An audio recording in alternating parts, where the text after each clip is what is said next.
mwanajeshi? Unajuaje huyu ni polisi? Unajuaje huyu ni nesi? Unajuaje huyu ni mwanafunzi wa shule fulani? Si basi. Kwa hata mavazi yanatambulisha. Kuna watu kwenye ulimwengu wa roho wamevalishwa mavazi ya kuwatambulisha kwenye ulimwengu wa roho giza. Lakini pia Mungu ana watu wake, anapokufungua anakuondolea lile vazi la utambulisho la kichawi, anakuvalisha vazi la utambulisho wa kimungu. Amen.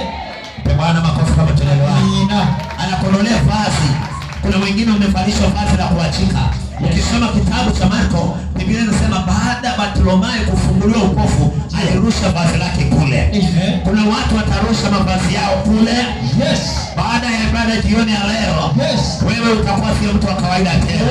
Amen. Hivi mbona naongea na watu wachache sana? Amen. Nasema wewe utakuwa sio mtu wa kawaida tena. Amen. Kwa sababu vazi ambalo lilikuwa linakutambulisha vibaya litakuwa limeshaondolewa. Amina. Niseme nisiseme.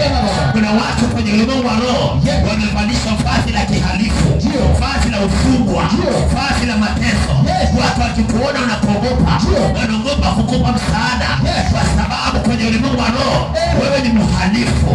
Na kuvua hilo vazi kwa jina la Yesu. Kwa jina la Yesu. Na kuvua hilo vazi kwa jina la Yesu. Kwa jina la Yesu. Ndio ninachosema. Yes. Sema na kuvua hilo vazi la uhalifu. Na uhalifu kwa jina la Yesu. Jina la Yesu. Sema na kuvua vazi lolote linalo nitambulisha vibaya kwa jina la Yesu. Jina la Yesu. Kwa damu ya Yesu.